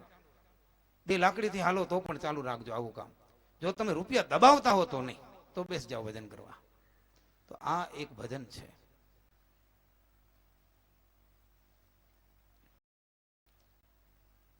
ભગવાન શ્રી હરિ માતાજીને કહે છે કે હે માં, આવી રીતે આ જગત નાશવંત છે એમ જો દેખાય, સમજાય કે મારા દેખતા એનો જન્મ થયો ને મારા જોતા હજી બિચારો હાલ્યો ગયો. કેટલા એના લાડ કોડ હતા, કેટલી એને તૈયારી કરી હતી. આજે જ લગ્ન થયા ને 2 દિવસ પછી એને જવાનું થયું. 2 મહિના થયા હોય, ઉચાળાઓ પડવાના થાય, કાંઈ નક્કી નથી. આવું જોવાથી એને વૈરાગ્ય ઉત્પન્ન થાય છે. નિત્ય પ્રલય, નૈમિતિક પ્રલય, કોઈ પણ નિમિત્ત આવે, વાવાઝોડાનું નિમિત્ત આવે, ભૂકંપનું નિમિત્ત આવે, દુષ્કાળનું નિમિત્ત આવે, અતિ ગરમી ફાટી નીકળે, અતિ ઠંડી હોય, એને કારણે જીવોનો નાશ થઈ જાય.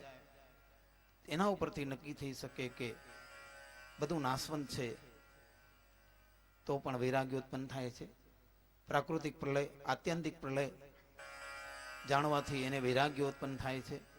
જો સત્કર્મ કર્યું હોય તો ઠીક, સારી ગતિ થાય. અસત્કર્મ કર્યું હોય તો એને અંડજ યોની પ્રાપ્ત થાય. સ્વેદજ, ઉદ્ભીજ અને જરાયુજ આ ખાણની અંદર પડતો હોય, બહુ ખોટા કર્મ કર્યા હોય તો જેલની અંદર. ઘણા કે જેલ છે, જેલ છે, જેલ બેલ કાંઈ છે નહીં, ખોટું બીવરાવા માટે આ ઊભું કર્યું છે. ભાઈ આ લોકમાં તમે ગુનો કરો તો દંડ માટે તમને જેલ બનાવવી પડતી હોય તો પરલોકમાં હિસાબ તો ચૂકતે કરવા જ પડશે ને. તમારા અહીંયા હિસાબ ચૂકતે નથી થયા, બાકી છે. ઘણા આપણે રાજી થતા હોય, જો ઈ જ લાગનો હતો જેલમાં ગયો, બરાબર છે. પણ ભાઈ તું નથી પકડાનો, તારા ધંધા એવા જ છે. અહીંયા નહીં પકડાતો ત્યાં આપણે જાણતા કે અજાણતા કાયા, વાણી અને મનથી કેવા કેવા ગુનાઓ કરીએ છીએ, ભૂલો કરીએ છીએ, ભગવાનની મરજી વિરુદ્ધ વર્તન કરીએ છીએ. કદાચ ઘણી વખત તો આ લોકમાં જ કરો ને આ લોકમાં જ ભોગવો. કર અને જો. પણ ઘણી વાર કેટલા કર્મ એવા છે, પ્રારબ્ધ, સંચિત અને ક્રિયમાણ કર્મ એવા છે કે તરત જ